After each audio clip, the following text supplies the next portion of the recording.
Yeah, so we doing the freedom dance. Yeah. Oh.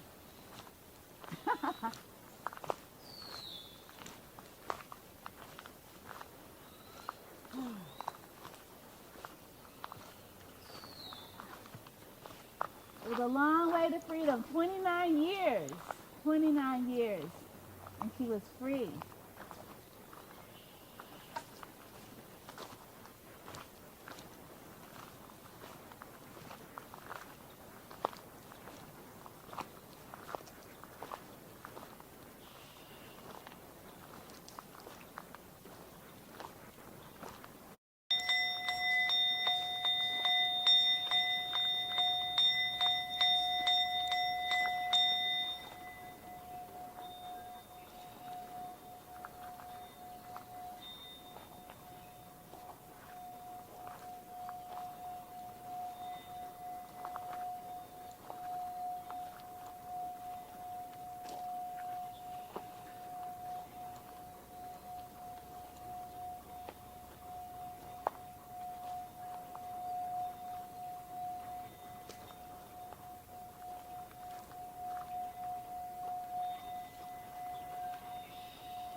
It's really cool down here. It's nice. All this water. Oh man, it's it's really beautiful.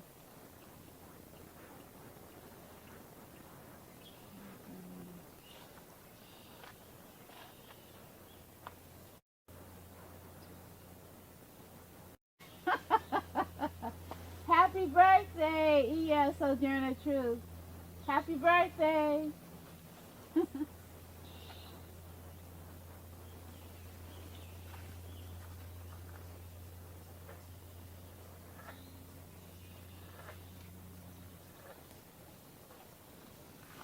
Oh, I hear a duck.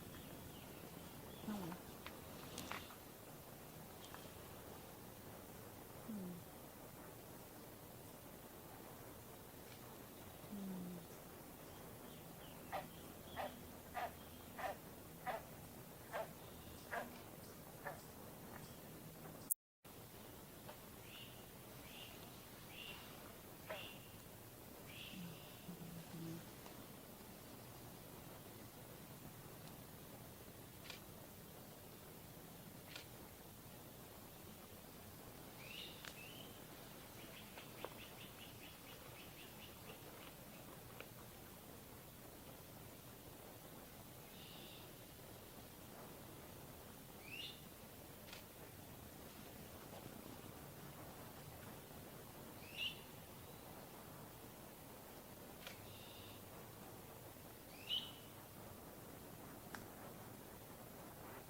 Um, when we think about our ancestors and we think about the trail of tears or bones under the various waters like the Atlantic and what's now known as the Indian Oceans don't necessarily talk about, the bones that are part of the landscape. And this looks like a graveyard. These branches and then all these roots growing on top of the ground for these trees that are really tall and straight and strong. We've been here a minute. But it's sort of like a map. And our people, are here in the land and in the trees and in the map. So it's like their bones are here. It's like the big graveyard. And it's really to be able to walk through this cemetery and be able to like pour libations and call their names and honor their memories is a real it's a real privilege. Real privilege. I think I'm gonna spray my bottle now and clear the space.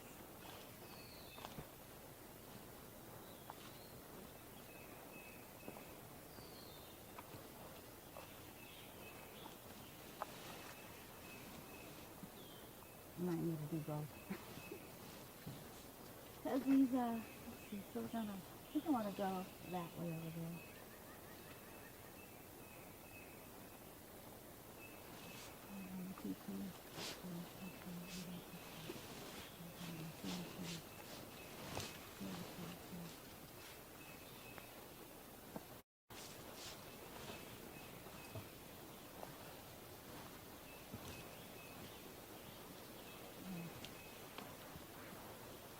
Another Sojourner Truth plaque.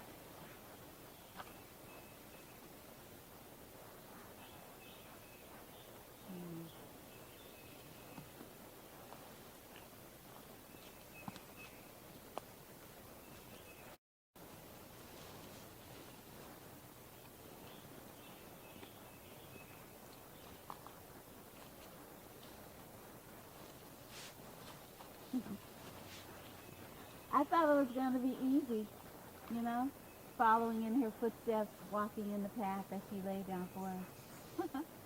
But everybody has their own path. And even if she did lay a foundation, that doesn't mean it's going to be easy for the rest of us. Here's her picture on the tree. Wow, this is so cool. Ashe Iya.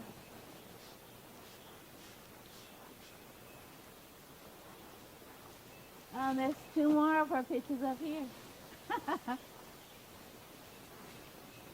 It's like a treasure hunt.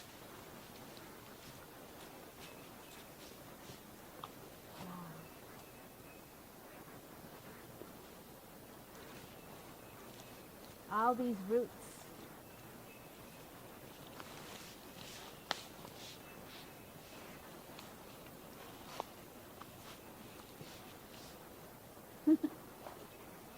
Ashe, ashe.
Okay, excellent.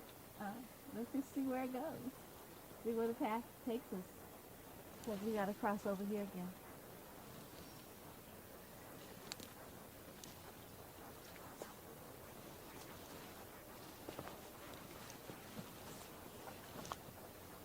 definitely need a walking stick. My goodness.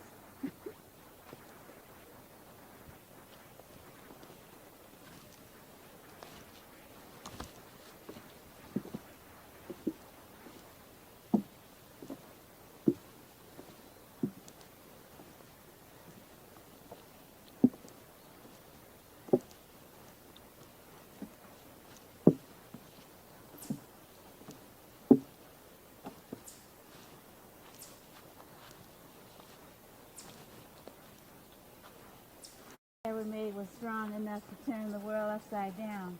These women together ought to be able to turn it right again.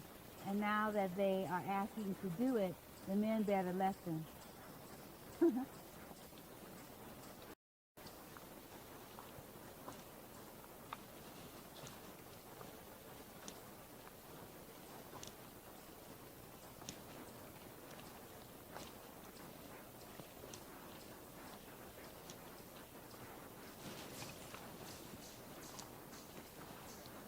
Another truth marker. Yeah, so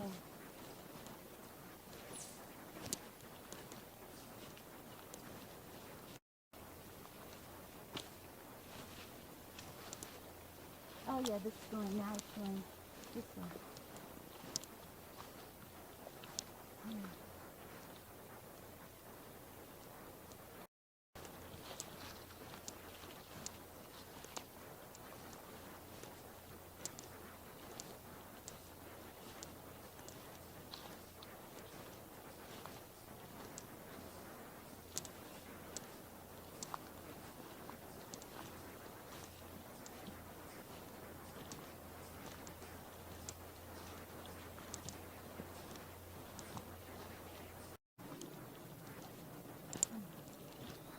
Oh, there's another plaque up here.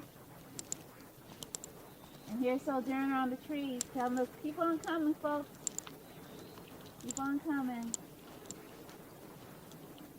Oh, yeah. All right.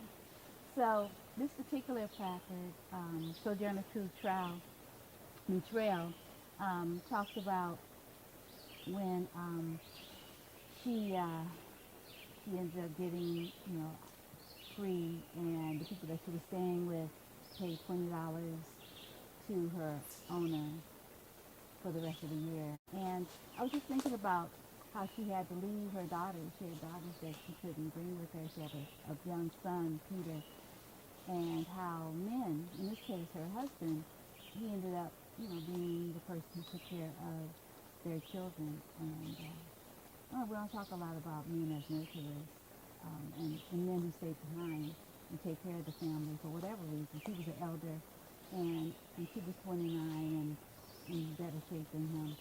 But yeah, just her son Peter was sold. He was like 5 years old, and when she got back and found out, she sued her owners, and ended up getting her son back. And so there's a court house in Kingston where there's a plaque and also information about the case. And it was really unusual, not just for a black woman, but period, for someone to take a case to the Supreme Court. And she says, in the thing, she says, Isabella understood the judge to declare as the sentence of the court that the boy be delivered into the hands of the mother, having no other master, no other controller, no other conductor but his mother. This sentence was obeyed, and he was delivered into her hands. So that's really a really beautiful moment, in her life, getting back her son. Unfortunately, he had been tortured and suffered from trauma around that for the rest of his life. As did she. And she was a child enslaved as well.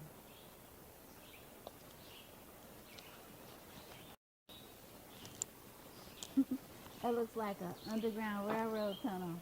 If you could, like a literal railroad tunnel, you can go under here and come out somewhere.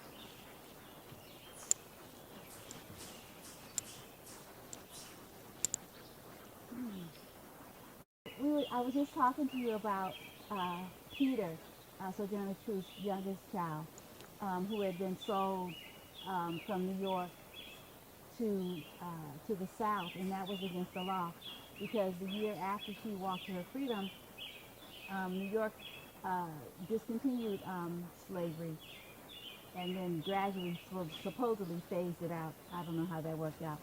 But anyway, this particular plaque looks at Isabella, who eventually became Sojourner Truth, as a child slave. And this particular statue is in uh,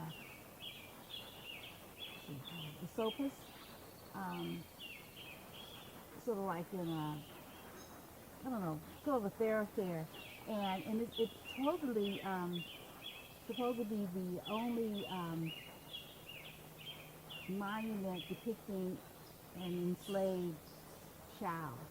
Um, and so anyway, this is the part of the trail. It says, as she gained the summit of a high hill, the sun offended her by coming forth in all its pristine splendor. She thought it never was so light before. And this is from her narrative of Sojourner Truth. So, so anyway, this talks about how she just took her own freedom because when she was 29. And here, I'm going to read it to you. Born Isabella Bonfrey, Sojourner Truth, 1797 to 1883, spent the first 29 years of her life enslaved in Ulster County, which is where we are presently. She was sold 3 times and often treated cruelly. She worked longest for John Dumont, who promised her freedom in 1826. She worked for him for 16 years and didn't get the retirement plan. 1 year before New York emancipated all enslaved people, which was 1827. When Dumont renounced his promise, Isabella took matters into her own hands, leaving behind a husband and 3 of her 4 children. She began the 11.5-mile walk to freedom over Chappaneck Bridge, which is where we are, carrying her infant daughter Sophia. Isabella found help from the Quaker Levy Road and his wife, who suggested 2 places where she might find refuge. Isabella continued walking, finally arriving at one of them, the home of Isaac and Maria Van Vanagen, I guess, Wagnagen, Wagnagen, maybe? They paid Dumont $25 so that Isabella and Sophia remained free. And so anyway, this is that place and this is that moment in her journey where freedom was not only a possibility, it actually happened. And there's so many of us that are still slaves today, slaves to a lot of things. And just think about Sojourner Truth and other ancestors who didn't own their own persons. And we have our own persons and we sort of squander our freedom. So this is my gratitude walk. This is my thank you to all of the ancestors like Sojourner Truth who have made these steps for us that we can just walk in if we just choose to see, you know, to see where they've been and what they've done. And as the Sankofa bird tells us, you know, look back and remember the past so that we can move forward as a free people.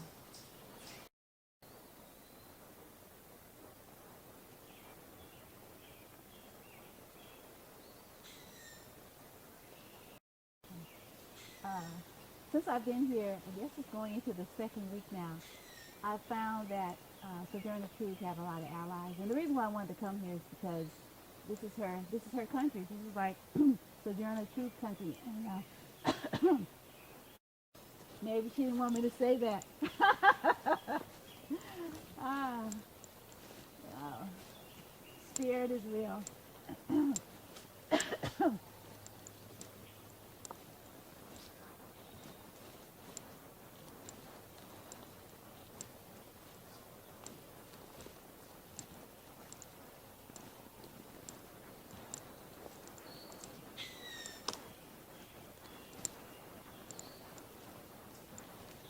There's Sojourner Truth. Hey, yeah.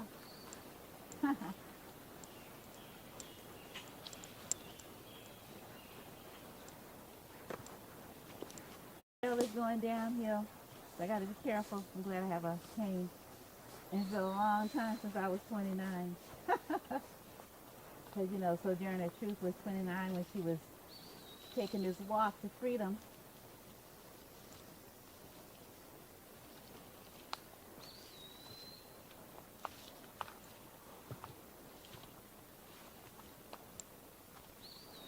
She wasn't carrying a cane back then. Just her daughter, Sophia, and her clothes, her belongings.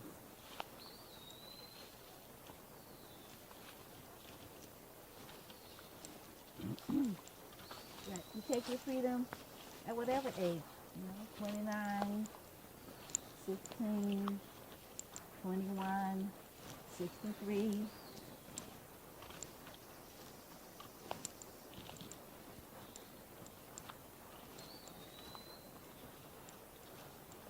Don't want to live your life in bondage. And you don't want to leave this life in bondage.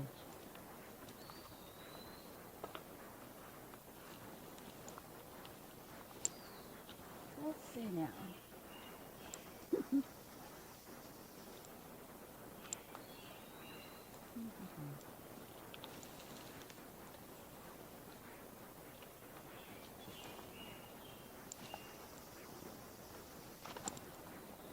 This is Pakistan.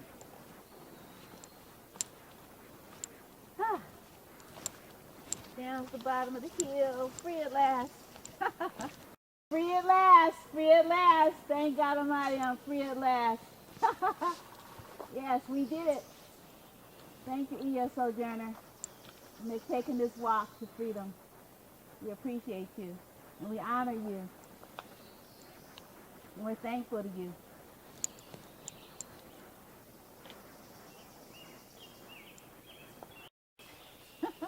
Well, we did it. I went the long way, but I just learned that there was an easier way, and there are signs on the trees, but I missed them. So anyway, this is the last plaque. There are 5, and we saw them all. And this one here is Sojourner Truth, and she's sitting. You can't see the picture, but there's a daguerreotype photo on her lap with I think her son's picture in the middle. Peter actually was lost at sea, and so when he went away to sea, he didn't come back home. So anyway, wow. I guess this must be the beginning, but I don't know. But it says here, welcome to the Sojourner Truth Trail. It offers a glimpse into the life of this remarkable woman who escaped 3 decades of enslavement in Ulster County by crossing Chappaneck Ridge and went on to become a passionate advocate in the abolitionist, suffragette, and civil rights movements. Possessed of a commanding presence, fearlessness, unbounded compassion, and generosity, Sojourner Truth worked tirelessly to improve the lives of others. Her life and accomplishments inspire and embolden all of us to speak and act out against injustice, fulfilling her legacy. And information on the 5 signs along the trail comes from the narrative of Sojourner Truth, an autobiography she dedicated to a friend, Olive Gilbert, in 1850. And to learn more about Sojourner Truth's compelling story, you can visit scenichudson.org, SJT Trail. But I want to recommend that you read a really wonderful book that I'm reading presently by Margaret Washington. It's called Sojourner Truth's America.